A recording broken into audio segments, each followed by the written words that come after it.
Quelle est la meilleure stratégie YouTube pour les petits créateurs? Si tu fais moins de 10 000 vues par vidéo, si tu fais moins de 1000 vues par vidéo, c'est pour toi. L'erreur, ça va être de s'inspirer des gros YouTubeurs. En fait, il faut faire exactement l'inverse si tu es un petit créateur. Et je vais te partager la stratégie qui marche, qui tient en une phrase, et 3 exemples de créateurs qui l'appliquent avec brio. Alors, peut-être que tu es dans ce cas. Tu essayes de développer ta chaîne, mais tu fais pas assez de vues.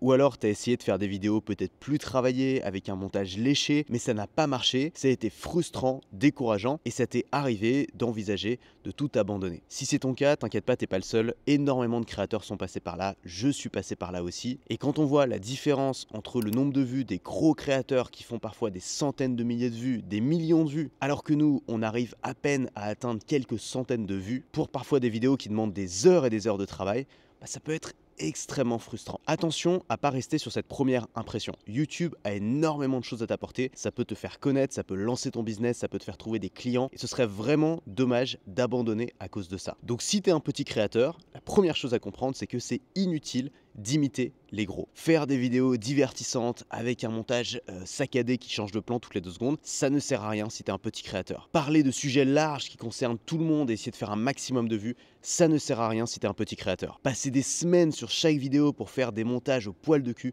ça ne sert à rien si tu es un petit créateur. Pourquoi ça ne sert à rien? Parce que c'est simplement pas le jeu auquel tu joues. Tu n'es pas un MrBeast. Ton but n'est pas de toucher l'audience la plus large possible en faisant le plus de conneries spectaculaires en vidéo possible. Tu n'essayes pas d'arrêter un train pour faire gagner une Lamborghini. Ça n'a aucun sens. Ce n'est pas aligné avec tes intérêts. Et donc, laisse tomber. MrBeast est probablement la pire personne de qui s'inspirer quand on est un petit créateur. Et pourtant, quand on voit le nombre de créateurs qui imitent MrBeast ou qui ont copié MrBeast en essayant d'avoir les mêmes résultats et qui, au bout de quelques mois, ont fini par tout arrêter parce que c'était beaucoup trop de travail et que ça ne marchait pas. Ça ne marche pas d'être une sous-version d'un number one. En fait, c'est même exactement l'inverse qu'il faut faire. Si tu lances un restaurant, est-ce que tu vas imiter McDonald's? Non, ça n'a aucun sens. Et pourtant, c'est les meilleurs. C'est les plus gros, c'est ceux qui gagnent le plus d'argent, c'est ceux qui touchent le plus de monde. Mais ils font des burgers et des frites dans un processus industrialisé, de la nourriture à faible nutriments, qui est faite pour satisfaire le plus de monde possible, mais qui ne satisfait vraiment personne. Toi, ce que tu fais si tu te lances, c'est un petit resto de quartier. Ce n'est pas des processus industriels, c'est un processus artisanal. Tu ne touches pas des millions de personnes, tu touches que quelques personnes tous les soirs, mais tu le fais bien. Tu leur apportes de la nourriture qui va leur apporter des nutriments, de la valeur, et ils vont aimer venir chez toi. Donc tu n'es pas en concurrence avec McDonald's. Tu vas avoir évidemment beaucoup moins de trafic, mais tu vas avoir du trafic beaucoup plus qualifié. Tu vas pouvoir construire une audience de fans, de gens qui apprennent avec toi, de gens qui ne rateraient tes vidéos pour rien au monde. Alors la meilleure stratégie, elle tient en une seule phrase. Deviens la personne de confiance de ta niche. Celui ou celle qui aide les gens sincèrement en postant régulièrement des vidéos qui aident les passionnés d'une thématique à progresser. La question à se poser, c'est pas comment plaire à l'algorithme pour faire un maximum de vues. La question à se poser, c'est qu'est-ce que je peux faire pour aider les gens de ma niche aujourd'hui. Et si tu vois les choses de cette manière, ça va être beaucoup plus facile de décoller sur YouTube, de construire une audience de fans et de tenir sur la durée. Alors je vais te montrer quelques exemples de gens qui font ça très bien. Premier exemple, Antoine le potagiste. Alors j'ai pas seulement choisi parce qu'il s'appelle Antoine, j'ai choisi parce que c'est un créateur régulier qui est là depuis longtemps et qui cartonne. Alors tu vois, il a 110 000 abonnés, donc ça paraît beaucoup, mais finalement il fait pas tant de vues que ça par vidéo. C'est un peu comme moi finalement. C'est une chaîne qui est là depuis longtemps où il apporte de la valeur à un noyau dur d'audience de fans. Si tu regardes ses vidéos les plus vues, on a comment cultiver des fraises. C'est une simple vidéo tutoriel. Que faire avec ses cendres de bois? Pareil. Comment réussir son semis de tomates? Donc on n'est pas du tout sur des vidéos storytelling qui essayent de faire un maximum de clics en se lançant des défis de fou ou en explosant des voitures contre des avions, quoi. On est juste sur un passionné qui partage sa connaissance sincèrement et avec enthousiasme. Alors c'est pas que des tutoriels, par exemple sa vidéo la plus vue s'appelle Marre de la permaculture, 500 000 vues. C'est juste une vidéo où il donne son avis sur un sujet tendance qui est lié à sa niche. Voilà, peut-être que ça va te donner des idées. Ce qui est intéressant avec ces créateurs, c'est qu'ils perdent pas de temps à essayer de faire de l'audience pour faire de l'audience.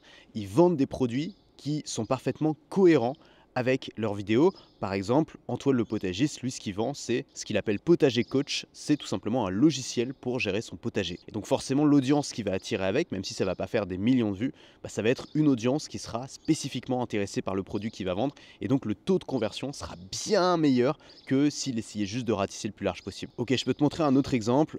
C'est un ami à moi qui s'appelle Stéphane. C'est lui qui organise mes voyages dans le désert avec des entrepreneurs. Et il a une chaîne qui s'appelle Entreprendre et vivre au Maroc, dans laquelle il fait principalement des interviews, mais aussi d'autres types de vidéos où il va aider les gens qui veulent s'installer au Maroc. Par exemple, ici une vidéo, quel budget pour vivre au Maroc, une autre vidéo, vivre au Maroc, avantages et inconvénients. Tu vois que parfois ça fait beaucoup de vues, ça se référence très bien sur YouTube. Et pourtant, c'est pas des vidéos sophistiquées, c'est juste lui en face cam qui parle. Alors qu'est-ce qu'il vend Stéphane? Un produit qui va parfaitement intéresser l'audience qu'il vise, donc en l'occurrence des formations et des séminaires pour les entrepreneurs qui veulent s'installer au Maroc. Je peux te montrer un troisième exemple, Shubham Sharma, qui a plus tellement une petite chaîne maintenant, mais elle était encore petite quand j'ai découvert. C'est une chaîne sur la productivité et sur le no-code. Et comme tu vois, ses vidéos les plus vues, c'est des vidéos où il transmet de la valeur. Par exemple, un tutoriel Notion, 400 000 vues, comment créer une application mobile sans coder en 10 minutes, 300 000 vues, ou encore j'automatise ChatGPT, le résultat est incroyable, 438 000 vues. Qu'est-ce qu'il vend Shubham? Bon, je le donne en mille, il vend une formation Notion et des formations sur la productivité.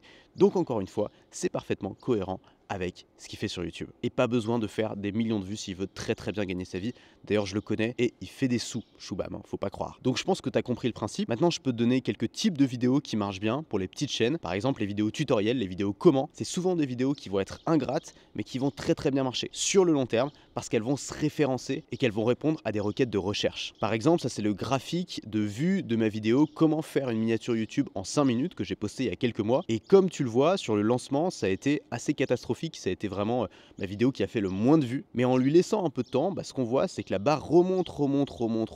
Et aujourd'hui, elle est dans la moyenne. Mais surtout, elle est sur une direction ascendante qui va probablement pas s'arrêter là. Et ça m'étonnerait pas que d'ici quelques mois, ce soit une des vidéos les plus vues que j'ai fait cette année. Ensuite, les tests de produits, c'est aussi des types de vidéos qui marchent très bien. Encore une fois, à condition de tester des produits qui sont populaires dans notre niche et pas juste de tester le dernier iPhone. Comme tu vois, par exemple, récemment, j'ai fait un test de l'Osmo Pocket 3 et c'est une vidéo qui a cartonné. On est à plus de 40 000 vues et tu vois, elle fait largement plus de vues que mes vidéos habituelles. D'autres types de vidéos qui peuvent bien marcher, c'est par exemple les réactions à une news dans ta thématique, ou alors les vidéos pourquoi, où t'expliques des grands principes dans ta thématique ou des choses qui peuvent piquer la curiosité des gens. Alors moi, ce que j'ai fait, c'est que je me suis créé une fiche avec une vingtaine d'idées de vidéos, de concepts que j'ai trouvés sur YouTube et qui marchent très bien, notamment pour les niches et pour les petits créateurs. Cette fiche, elle ressemble à ça et j'ai décidé de te l'offrir pour que tu puisses avoir des tas de sujets de vidéos qui cartonnent pour les prochaines vidéos que tu vas publier sur ta chaîne. Tu peux la télécharger maintenant en cliquant sur le bouton qui s'affiche juste ici. C'est une fiche qui rassemble 24 types de vidéos qui marchent bien sur les petites chaînes. Tu cliques ici, t'entres ton mail et je te l'envoie tout de suite. Et maintenant, t'as plus d'excuses pour te lancer sur YouTube, même si t'as une petite chaîne, à toi de jouer.